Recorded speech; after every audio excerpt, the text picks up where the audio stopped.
o senhor está nos contando que no subsolo dos nossos poderes, no subsolo aqui da nossa nação, tem uma estratégia, tem um plano em ação para mexer com as nossas crianças, com a cabeça das nossas crianças e destruir as nossas famílias. O que a gente está percebendo pela sua fala é de que essa guerra, ela não é declarada, né? Ela é feita às escondidas. Exatamente, esse é o grande problema, porque defender ideologias, defender posições políticas ou valores morais, sexuais, nós temos que exaltar a liberdade.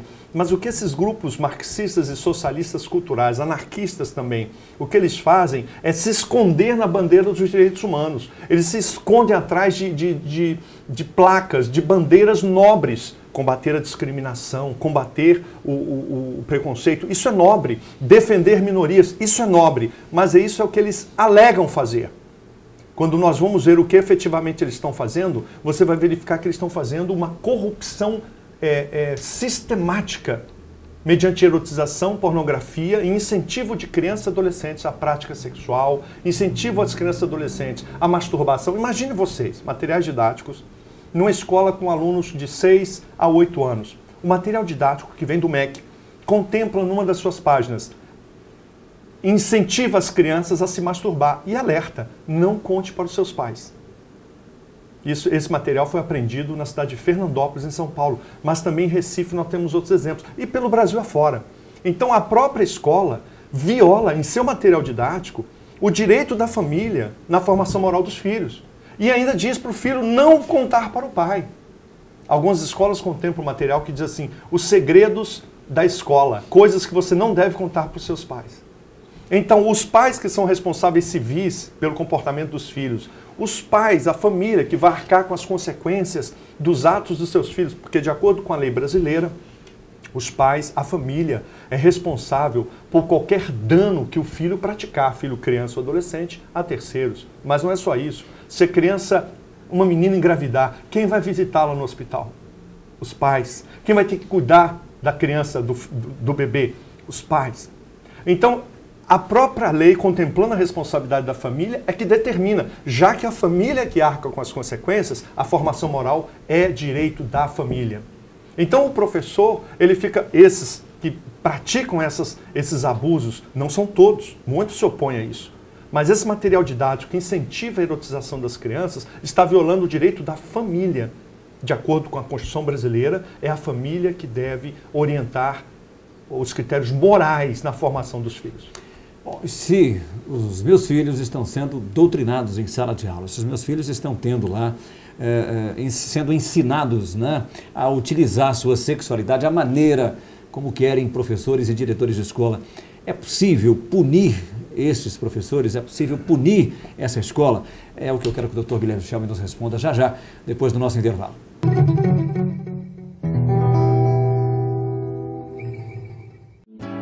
It's a pity you think you made it up by yourself, because you used to shine in the dark days, like star dagger.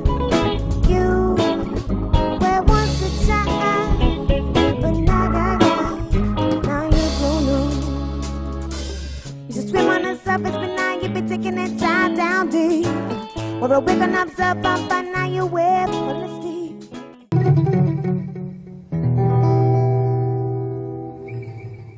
Nós estamos falando aqui na Medicina e Saúde, Canal 18, a respeito de família, a respeito de educação, de ética, de sexualidade.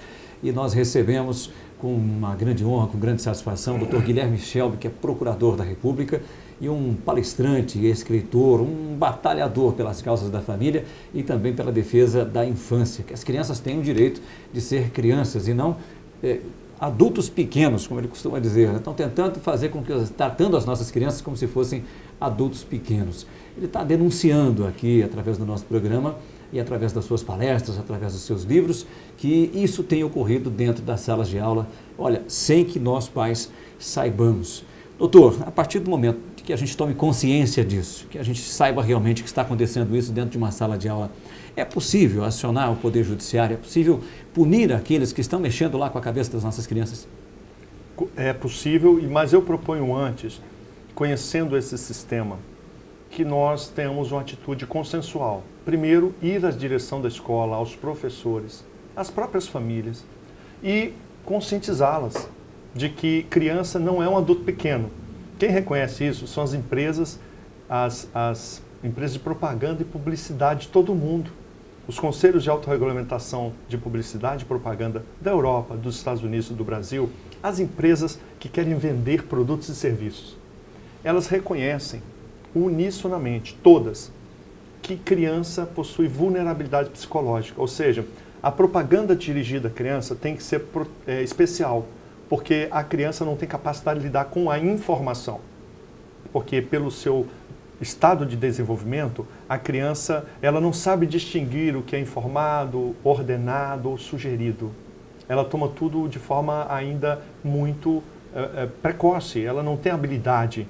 Então, se para publicidade e propaganda isso se revela de forma uníssona em todo mundo, também no Brasil, a Constituição reconhece que as crianças precisam de cuidado e ordena que a União classifique os programas de televisão e classifique para proteger as crianças, como fala a Constituição, em nome dos princípios éticos da pessoa e da família. Esse é o texto constitucional. Portanto, criança, na Constituição, é um ser em desenvolvimento que merece proteção integral e prioritária. É a dicção da Constituição Federal. O que está acontecendo hoje é o desrespeito a esse preceito constitucional, o desrespeito à norma do Estatuto da Criança e do Adolescente, que ordena que as publicações infanto-juvenis, qualquer publicação dirigida ao público infanto-juvenil, deve respeitar os princípios éticos da família. Diante dessa violação, nós devemos ir às escolas, apresentar isso para os professores, para que eles já façam a seleção do material didático, para que eles tenham consciência da sua responsabilidade de educador e da responsabilidade da família. Portanto, um primeiro passo é consensual, informar, andar junto com a escola. Naqueles casos em que não houver respeito, aí sim, aí são ações judiciais, o professor pode ser processado criminalmente, ele pode ser processado por danos morais. E aqui eu quero dizer para você que é pai, que é mãe, se um professor ministrar um conhecimento abusivo, desrespeitando os direitos da família, você pode interpor no Juizado Especial de Pequenas Causas uma ação para reparação do dano moral individual. Esse professor vai ser condenado a lhe pagar de R$1.000 a R$3.000 de multa, de indenização, por ter violado o direito da família na formação moral dos filhos. Mas mais do que isso, se for um professor de escola pública, um servidor público, aplica-se a ele o princípio da lei da improbidade administrativa. Essa lei é severa.